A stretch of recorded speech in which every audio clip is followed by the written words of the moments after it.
Hi there and welcome back to 3R Guitars and this Telecaster build. Well, yesterday we went through in a reasonable amount of detail of how to glue up the body blank, so that's all solid now. One thing I do when I get it out of the clamps, I just run over the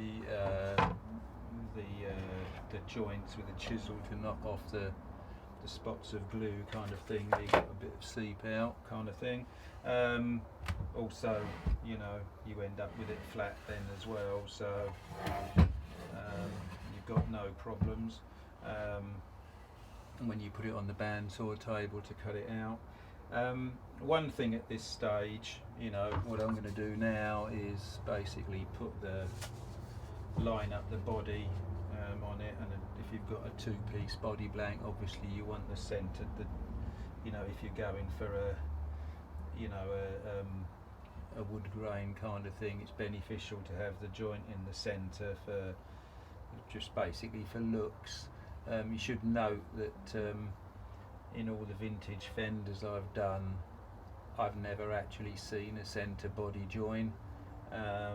They've always been off to one side because it's better disguised. It looks like more like one piece of wood. I mean, I've got this body that I'm refinishing for a customer here in the early stages of a respray, and you can see, you know, when you look on the top, there's absolutely hardly any sign of a body join.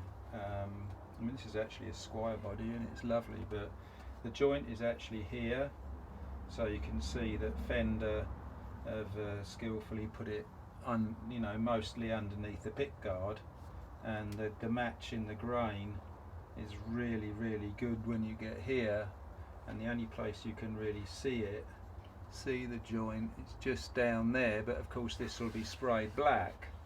So, and then again on the back, okay, you can see a line up here, but I mean, it's still very good, and that is very typical, really. I mean, this is not a vintage body, but that is very typical of a vintage body, to have an off-center body join. Like I say, I've never seen a center one because it would attract to the eye, but in this case, you know, I'm going for a you know, it's not like a vintage style Telecaster build. It's going to be a, you know, custom sort of thing with the wood grain perfectly on view. So I actually want the join in the centre. So if you see it, you know, well, you probably will see it, but it will look odd. So first thing is, you know, I always work from templates, and you have to be mad not to, but you know, it's got a very distinctive centre line on there, which I can now line up with the joint, draw around it,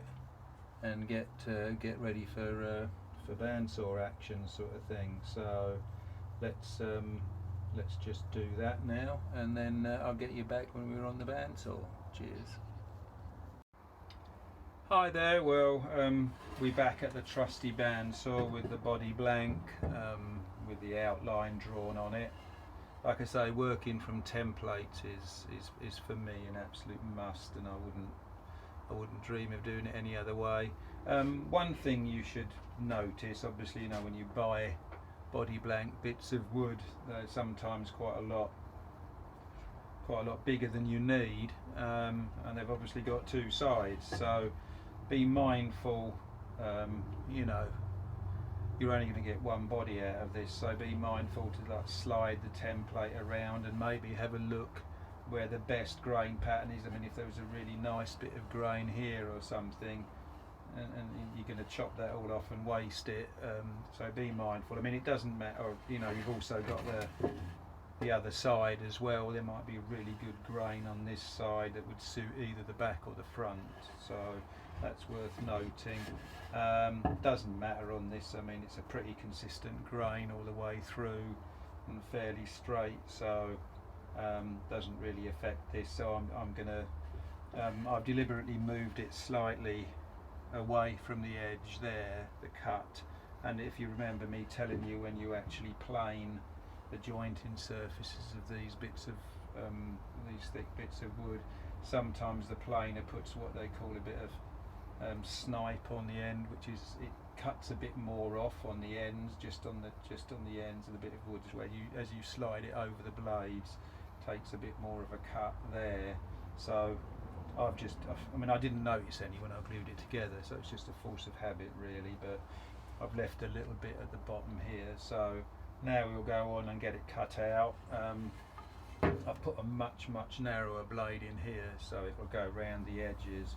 And really what I like to do is cut as close to the line as I dare, because that gives you a lot less cleanup to do, and basically what I'll be doing afterwards is screwing the template to the top, whizzing round it with a bearing guided router. And you know, the closer you get the saw cut to the line, the less routing you're doing, and router cutters are expensive if you start chomping off a load.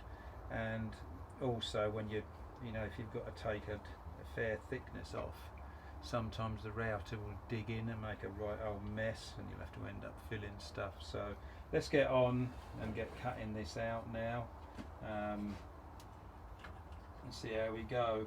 I mean, I wish I'd got a new bandsaw blade for it, but I haven't. So see how this makes out.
Well, okay, so we've got a basic band-sawed out Telecaster body now. This is really nice and light actually, as it is. You can get lighter as well. So next video we'll be cleaning up the sides of it with the router, and go from there.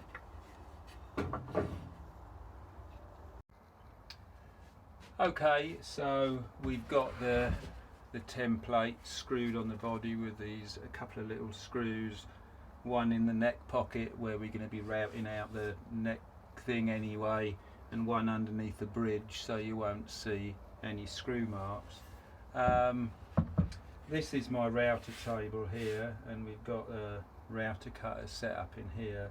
This is a really posh router cutter. We've got a bearing at the bottom, and we can put a bearing at the top as well, so you can route off the template. I'm going to start off with the bearing on the bottom and have the body upside down, so this bearing here now will be bearing on the accurate template sort of thing. So we'll cut the wood down, and then let's get that bit done first. I mean, you can see the accuracy that I cut the body to.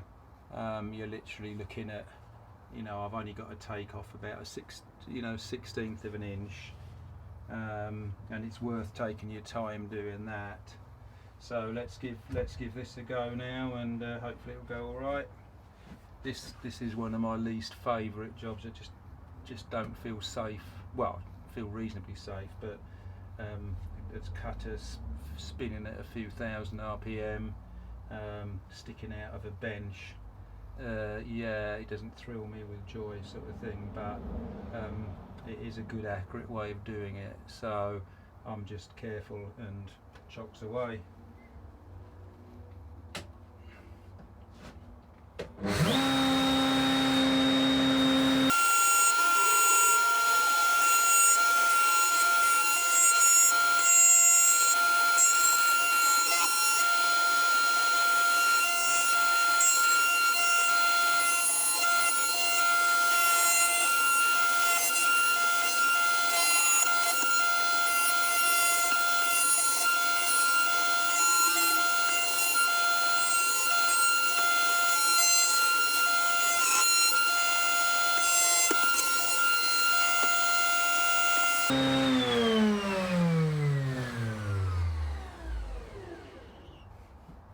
messy job.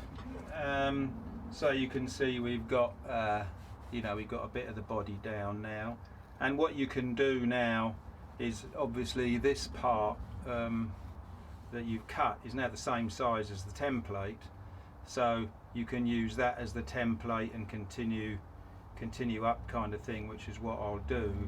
So there's actually no need for the template anymore, so you can just take the template off if you want, which I'll do. Then there's no chance of anything slipping around.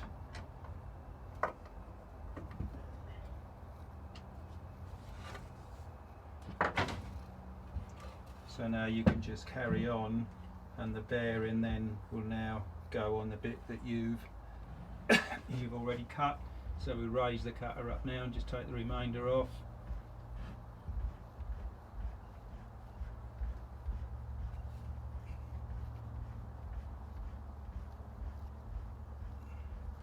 So that should be fine.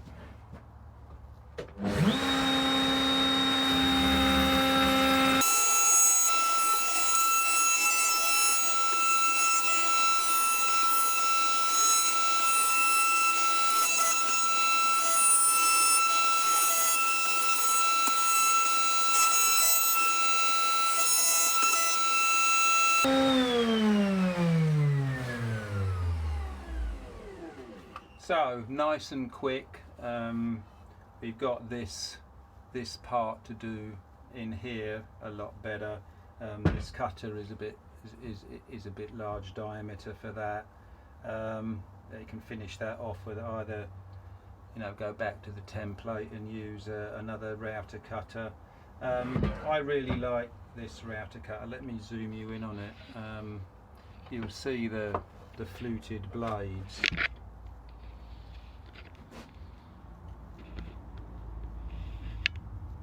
Where is it? There we go. Now the advantage with that is that it's not like chipping the wood off perpendicular. It's actually shearing the wood off. And one of the really nasty things you can get with a router cutter is when it it digs in. Now this is a traditional sort of edge trimming router cutter, and you can see that you're basically going to be cutting like this, and if you if you're going round a corner and you hit some end grain, which you're going to, there's a great chance that you'll take a great chunk out of the bit of wood, plus the fact the bit of wood can fly off somewhere and drag your hands along with it, sort of thing, because your natural instinct is to try and stop it. So I don't like these very much. Love that. Don't like the doing that job very much anyway. So but it's kind of a necessary evil. But there's no reason why you can't use your handheld router and do it from the top down with a bearing guided bit, and at least your hands are out of the way of the cutter then. So that's a safer way to do it, and I'll do it that way. The reason why I did it that way, did it with the router table with this, because this is a really soft wood and very easy to cut. But if I was doing something a lot harder, I may well use a handheld router and just take more time over doing it. Okie doke. Okay, I thought I'd actually tie up this routing gizmo bit by demonstrating the other way of doing it with a cutter. You can see on my handheld router here, I've got a bearing guided cutter, and it's got a very small bearing on it, but it's great for doing really tight curves, which, as you can see here, the router didn't finish it off, the big diameter router. So what I'm going to do is just go round this bit here with this small router, just to demonstrate how you can do it with a handheld kind of thing, which your hands are above the cutters, so everything's a bit more safe, if you like.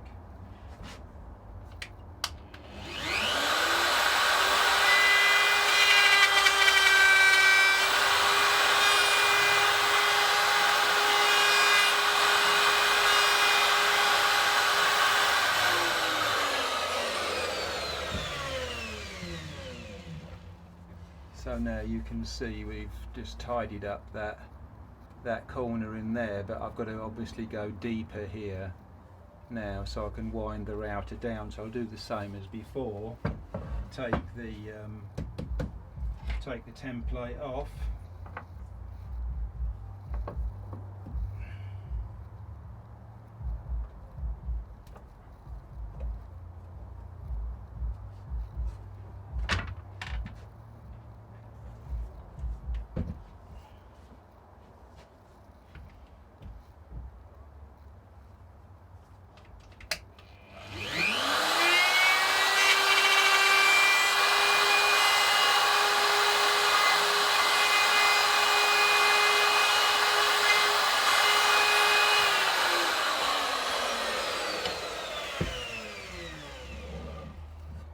So we've got about another 3/8 of an inch to do down there.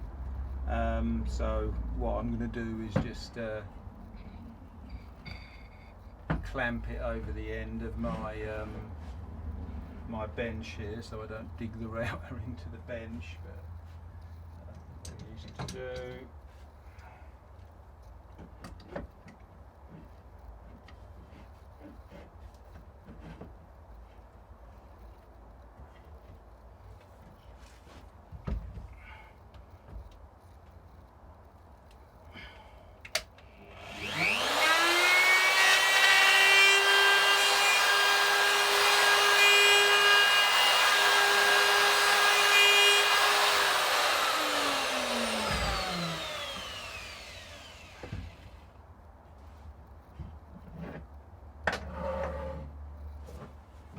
So there we are, we've got that little bit done there. The router actually wouldn't go deep enough. I've just literally got about 1/16 of an inch to shave off there, but that's neither here or there kind of thing. I can easily finish off that. But so that's the two ways of doing it basically, which is very nice. So there we go. We're all done on routing the roughly routing the edges of the body. So we have a Telecaster shaped body now. It's quite good. So let's move on. Well, hi there again. I'm just looking here with these top veneers I've got, where I can get the best the best grain from, and I've kind of just been pushing them around on the body sort of thing and using the template to have a look. And I particularly like this sort of dark. I think it's definitely got to be this way round. So because the grain follows the curve of the body sort of thing, which I think looks really nice. And I really like this dark stain in here, and this part looks really funky, sort of the grain round here. So I'm quite anxious to get that on the guitar, but it's just proving awkward. I've got the centre line of the guitar about there sort of thing on it. So at some point, looking at the body, like when you put this on over the centre line, I'm getting this dark area kind of in there, which I like. So what I think I'll do is I'll cut this out with a generous edge around it, which it's not going to be ideal for clamping together, but at least if I do one side roughly right, then I can cut the other one to match. It's a bit of a fiddle, but it's a bit pointless having these like fancy drop tops that you put on a guitar if you don't coax the best bit of grain out of it, sort of thing. So that's what I'm trying to do here. So I think I'll just persevere the way I'm doing, because I want to cut both out before I get to like gluing them together. just to make sure I've got the best bits that I want, kind of thing. So I'll get cutting this out and then we'll come back and see what it looks like. Cross fingers, eh? Okay, so I've cut one of the bits out to the approximate. I mean, the bottom of the body is quite good. I haven't cut the detail on the top because I want to keep as much square for clamping as I can. But if we put this on the body now, I'm actually quite pleased with that, because we've got this nice swirly grain going through, and where the body is free of hardware, sort of thing, we've got this really nice part of grain here. So what I've got here now is I've got the other one, so I've got to do the same with that, but you know, we've got to be a bit careful, because I obviously want it to be, you know, I want it to be, you know, it's come off like that. No, it hasn't. Yeah, this is where I've got to be careful to get the grain doing the same thing. So really, is it like that? No, it's not like that. Yeah, it'll basically be like that sort of thing. So we get the same thing both sides. So if I put this on here, now we can actually see where the grain quite matches really well there. You've got the two dark stripes in the bottom bit of wood there, and the two in the top, so they fit there, and then you can see the grain down here where it matches. So I think it will be quite easy now to cut the second bit, and then we'll have the book matched top. It's a bit weird doing it at a skewed angle, and you've just got to get it in your head that, you know, you unfold it like that and then you can see, you know, how it matches, sort of thing. So don't get confused and sort of cut two left-handed bits and then you've buggered up the grain pattern, sort of thing. But that actually demonstrates it really well. Now you've got a really good symmetrical grain pattern there. So I think that's almost exactly the position we want there. Just want to check that. The only bit I'm not sure of is where it comes off here. So I'll have a closer look at that, make sure I line it up before I mark it, then whip it out on the bandsaw. Cheers again. Okay, welcome back. Yeah, I'm pretty pleased with that. So as you can see, we've got what I've done now. You saw my process about matching the bits of wood on this, which is really nice. They've come out really well. I love the, you know, well, you can see on there how pretty I think it's going to be, and by shifting around the bits of wood, you know, we've made the most, I think, of the grain pattern on there. Just on the back here, we've got it nice fussy bit where it's all there. I mean, the bridge comes around there, kind of thing. So we're going to see all this kind of nice grain there. Where the grain gets relatively less fancy around here, we're obviously going to have the pickups and things, but we've got this nice dark swirl around here, so it's well worth spending a bit of time, basically, you know, orienting the bits of wood where, you know, you're going to get the nicest grain out of it. Trouble is, it's not that economical when you cut a bit out like that, sort of thing, but yeah, you've bought it to make a top of a guitar, so let's make the most of it. And I've got plenty of this left now to do a veneer for the headstock to match this, so that's actually really pleasing. I'm bordering on over the moon with that, because I just love the way it's fitted to that guitar top there. So what I've done as well now is I've got 1/4 of an inch around it everywhere, sort of thing, so that's really nice. But one thing when you glue these tops together, I've tried it by actually, see if I can bend down so much. I've tried it by actually, say, gluing half of it on, gluing it down and everything like that, and then getting the next half, gluing it on, and doing that. But whenever I've done that, the disappointing thing is the joint seems to split open a little bit. Obviously a lot of people have a lot more experience than me with it, because whenever you get one of these tops are always glued together first, so maybe I should have looked to see what I was getting. But you know, so what I'm going to try and do is glue these thin tops together now.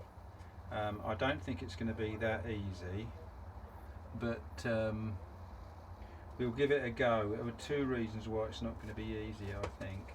Is I tried planing these, and the wood is so hard, you can hear it's, well, you can't really hear, but it's very hard wood, very chippy, so when you run a planer over it, it chips a little bit, so you're not going to get a perfect joint, and guaranteed if I start trying to sand it, you'll wobble it a little bit and you'll just be going from bad to worse sort of thing. So I'll have a little play with it, maybe some cabinet scrapers or whatever will do it, or I can, you know, stick it together like that and do both together. But they, you know, they are twisted a little bit. You know, you're going to get that with a fancy grain. But anyway, it does look good. So let's try and get these glued together, try and get the joint a little bit better, and then we'll do that. Thank you very much. Well, I've had a go at gluing this thing, and I've done the best I can, and as expected with bits of wood and that kind of thing. You know, with such a wild grain, it wasn't easy.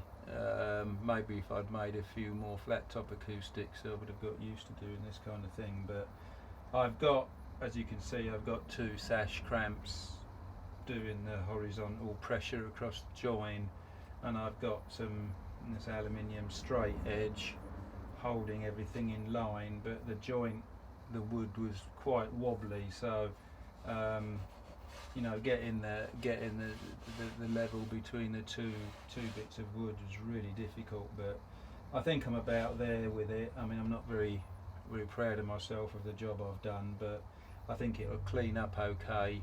And you know, the one advantage you've got when you've got a really wild grain on a piece of wood is it's no problem filling it, because you'll never see it. So it's not like filling a piece of plain maple or anything. So I think we've got it glued together. Hope it will be successful. So the next thing is regarding the body. I don't know whether you remember me saying I wanted to do a thin line. So we're going to have a solid core running up the middle, and then we're going to take some wood out, hollow some wood out here, because mainly I do want an F hole in it. So I really want like a hollow section for the F hole kind of thing. Also, I wanted to do a body cut, tummy cut out here, a bit like a Stratocaster. I don't know whether I'm actually making things a bit too complicated for myself, but that's the kind of vision I've got with the guitar of what I want. I want a thin line posh Telecaster. I've always loved thin lines, yeah, I mean, I may change my mind. I'll see with this top what I think. You know, if I wanted to do it a lot quicker, I could just tomorrow like clean up this top, glue it on there, start routing out for pickups and God knows what. But I don't really want a pick guard on a piece of wood like this. So, you know, if I do a thin line and be able to load the pickups in from the back and stuff, but we'll have a think on it. And you know, I don't want to give myself too much work, because obviously we're on a budget with this one a little bit, and I want to get it done for the guy. And I don't know, perhaps yeah, perhaps the thin line will be a step too far, but we'll have a think about it over the next couple of days and rock and roll from there. Well, thank you very much for watching, and I think it's about me dinner time now, so hopefully I'll be back tomorrow. Thank you. Hi and good morning, back at 3R Guitars and this Telecaster build. Yesterday we glued the body cap together, and you know, I think the joint was fairly successful, although it was a very difficult piece of wood to glue because it's very hard wood and it's a bit warped and things like that. You saw the clamping I had on it anyway, but although it looks a bit messy, at least the joint, there's very little step on the joint sort of thing, so I'm happy with that. So if you look at, you know, look at it on top again, just to recap a little bit, you know, we have you know, we're making the most of the grain on that with the shape of the guitar, I think. I mean, it took a bit of cutting, but we're fine, so I'm happy with that. Now, when dry, I think I've got to cut the cloth a little bit to keep in mind the time it's taken to build. So, and I've had a look at, had a cup of coffee and had a look at some pictures on the internet of set neck Telecasters, and I don't think I'm going to do the body cut. I'm going to do option 2, which was I'm going to make it thin line and put an F-hole in it, which is what my original plan was, but I'm not going to do the tummy scoop in the back. In my mind, to be a functional thing, you know, the tummy scoop's got to be quite big, like a sort of 60s Strat. Just a little chamfer on the back does no good at all. And also, like I remember saying in the video, like if you go modifying, you know, the standard Fender models too much, you can, if you're not careful, end up with a Crappercaster sort of thing, just because they're neither a Telecaster or a Stratocaster or a Jazzmaster or whatever. And I think you know, this is essentially a Telecaster, so yeah, I'm going to go, I can waffle around it as much as I want, but basically that's what I'm going to do, is I'm going to keep it to the right thickness. I mean, this, you would not believe the weight of this. I mean, literally, it probably weighs same about 2.5 pounds, I reckon, so it's really, really light anyway. So we've got no need to, you know, like chunk wood out of it sort of thing to make it lighter. So there we go. Let's make a decision and carry on down that path. So I'll look around for some how we're going to thin line this out, but we've got, you know, we're going to have a sense. Well, hot diggity dog, something I did probably at least 20 years ago. Here's my template for the hollowing out a Telecaster. I can't remember which one it was. It might have been that thin line, it might have been something else, but it's obviously the right one, because it fits pretty damn perfect, and that will serve me nicely, sort of thing. So I'll get screwing that on, or I'll draw around it first, and then we can hog out these areas with a Frosner bit first to save the router cutter a little bit, and then go from there. I mean, ice cream's been delivered. So what I might not even bother with that bit there, to be honest. I mean, like I say, it's so light anyway, and this is the main area. I'm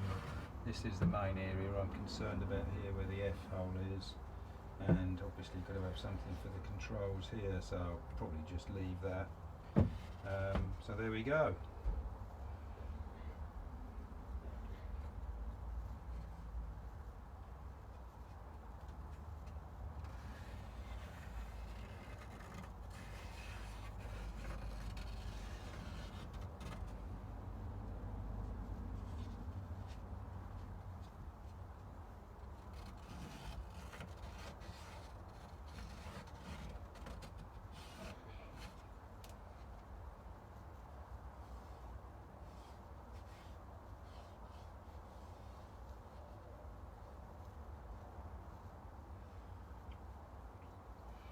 to be honest, I probably don't even need to go right up to there. I may just, to be honest, I don't know.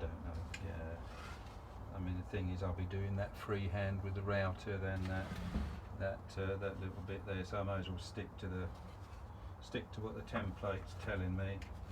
So here we go. We want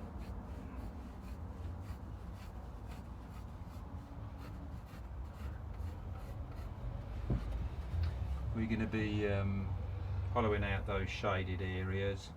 Like I say, I don't want to go nuts, but one thing, always be careful when you do stuff like this. You don't end up making a left-handed guitar. It's probably easy when you're doing a right-handed guitar because it just looks right, but if you're making a left-handed one for somebody or a bit of an odd shape, it's very easy to suddenly do something like wrong. Believe me, I've got a fair amount of wood underneath my bench which is cock-ups of exactly that nature. So let's get hollowing these out, and I'm going to use try and find a sharp Frosner bit, one of these. Well, here we go. I've hogged that out with the Frosner bit. I changed bits to a more sharper one. I think my set that I had over there, I was choosing them from, my dad bought me, and bless him, in his latter years, anything that was cheap was the best thing ever, but often not the case. So I'll start doing the one on the other side now, and you'll get to see what I do, sort of thing. I mean, very simple, but gives you a good idea.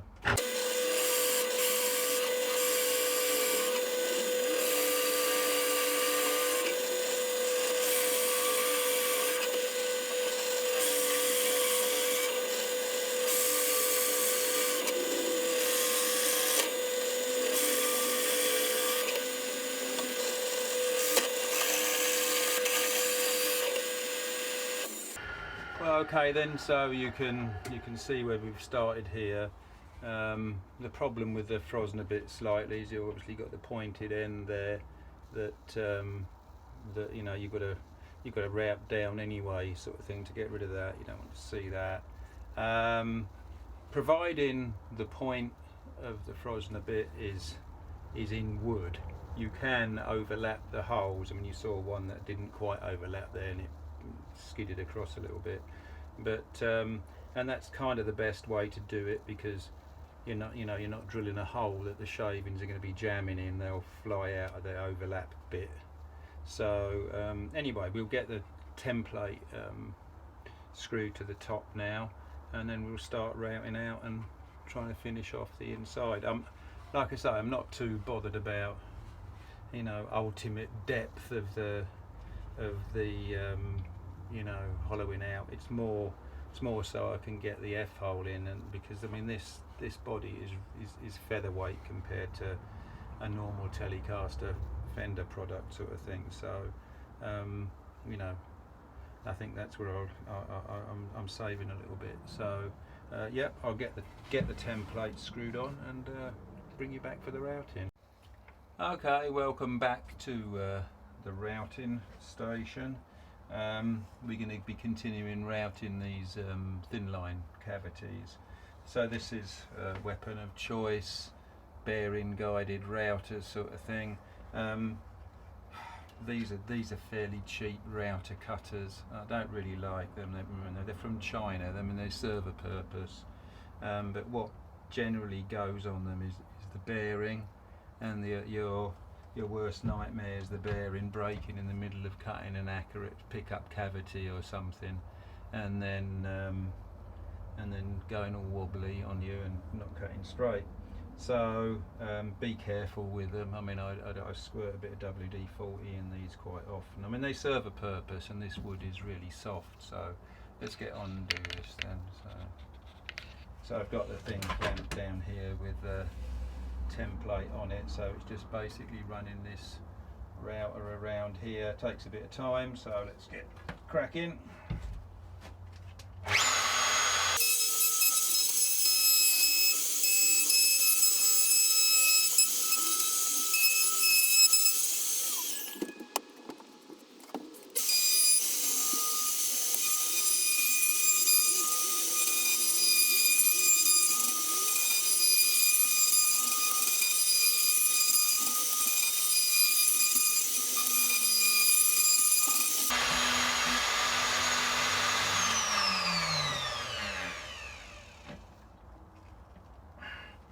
So you noticed on this like router, it's actually got a depth wheel here.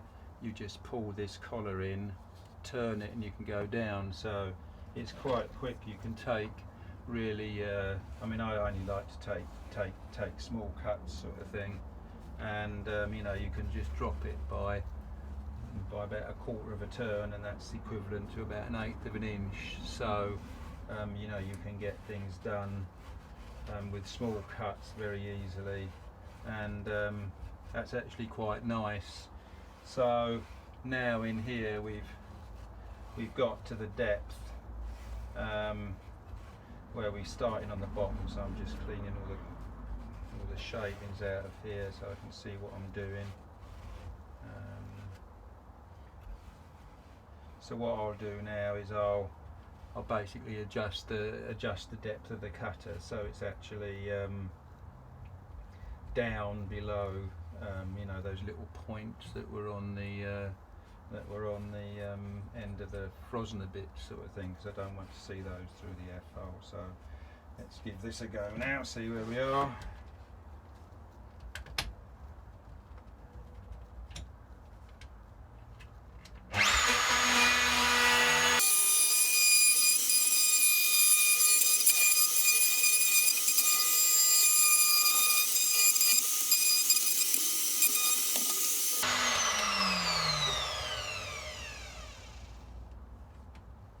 Let's see how we got on with that.